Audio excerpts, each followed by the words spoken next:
Hi everybody, this is Anne. One of my favorite pottery video topics is when we focus on the tools and discover different ways to use them. Exploring the possibilities of available resources that many potters already have in their studios is a great way to expand their creative vocabulary. In this video, I'll demonstrate 3 ways to use ball stylus tools on clay with 3 easy projects. These tools have many uses, from cake decorating or transferring and burnishing craft decals to even fingernail painting. They come in many different sizes, which helps make them more versatile for our purposes. Let's see how they work as carving tools. The rounder points help keep the tool from gouging the clay for cleaner lines. I hand-built this bowl and let it dry to leather hard. I traced a pencil line around the foot to define the border.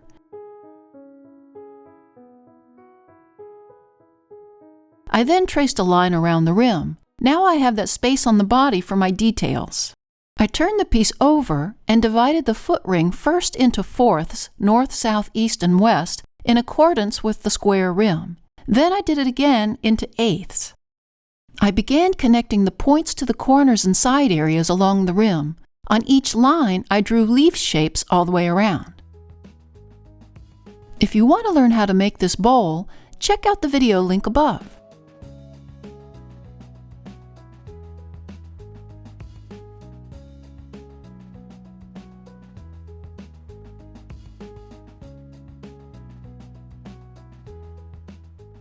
Now I'm using black underglaze. I just filled my bottle cap and began dipping my brush. I filled in all the leaves and stems and let it dry.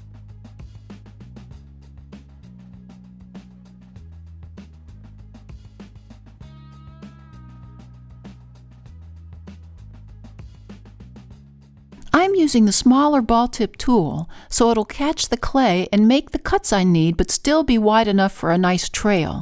You can see that I don't have to use a lot of pressure with it, but just enough so the tool removes the top layer of underglaze. The clay is a soft leather hard, so I don't have the chipping that you would have if you let it dry to bone dry. The ball tip makes more of a U-shaped carving, not V-shaped, which really goes more with the softer curves I already have on the rim and body of the bowl. Also being round-tipped, no matter what angle I carve or how sharp my turns, my line remains a constant width. By the way, these tools are very affordable. If you want to check them out, there's a link to get them in the description under the video.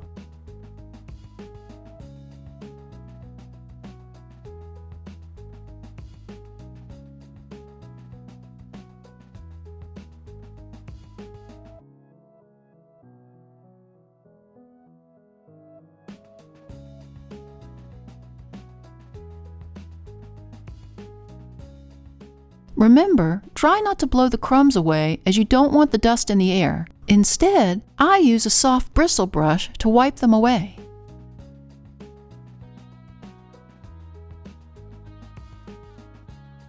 Now here's a bowl I created earlier. I like the unique vein designs on each leaf. Plus, I added a few dots for interest on each leaf side.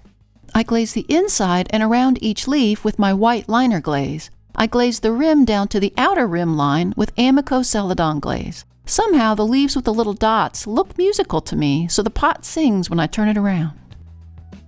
Now let's try painting with the ball tools on an entire vase. I started with my trimming spinner to divide the pot into fifths. Fifths are marked with the color purple, so I look for all the purple marks around the side. I centered the disc over the opening and marked where the purple lines hit. For straight vertical lines down the pot, I used a laser level and lined up each of my marks, then traced down the pot.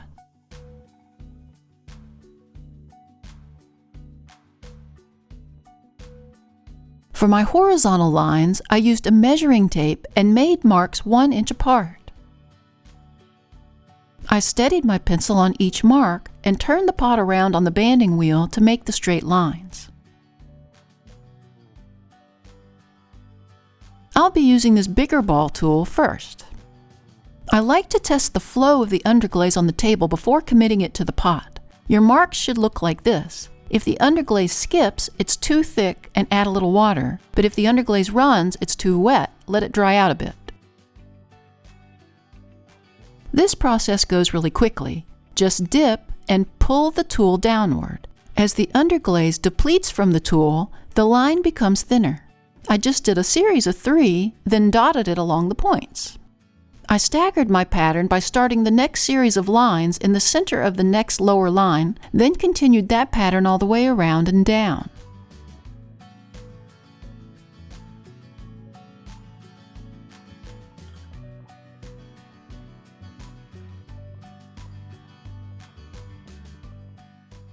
I then changed to a smaller ball tool, and using a light-colored underglaze, I dotted the centers of all the bottom dots.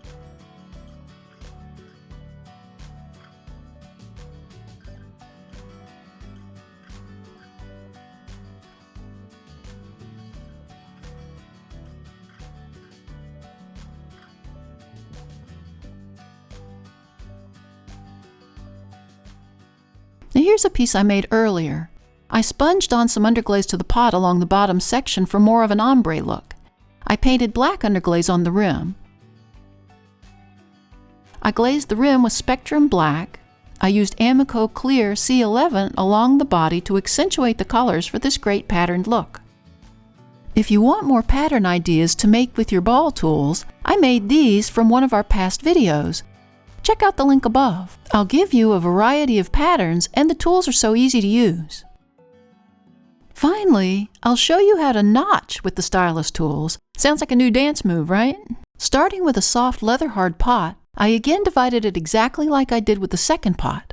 I made little balls of clay and attached them with a little water to every other division mark.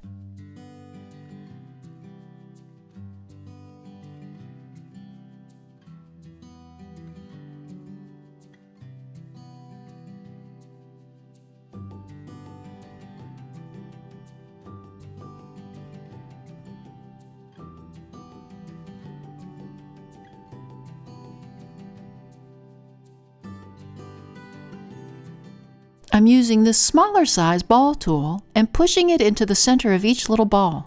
This will help adhere the balls to the vase surface, plus make a nice design.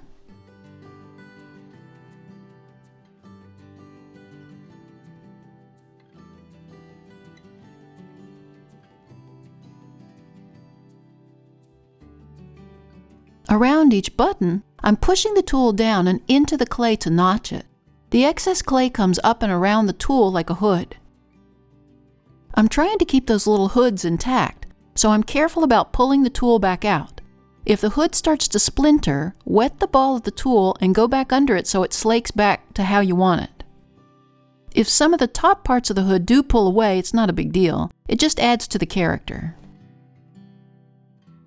I'll use this bigger ball tool for the other division marks. I'm just pushing it into the center and making plain round notches.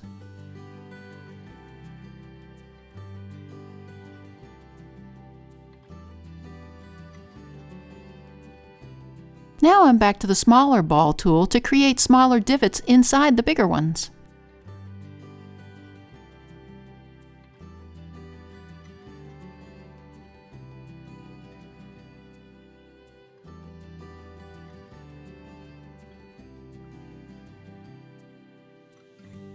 Now here's one I made earlier, where I slaked down my notch hoods that were a bit more ragged. The romantic hourglass shape looks great with the notches and the buttons.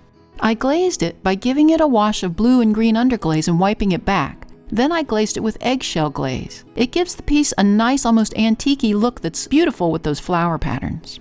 I hope this gives you a starting point to continue experimenting with these very affordable and versatile tools. Have fun! Thanks to the newest members of our Little Street Pottery Research Facility team. If you'd like to join the team and earn a title, click on the Super Thanks button or the link to buy me a coffee. It also really helps us out if you hit that like button and subscribe to our channel. See you next time in the studio.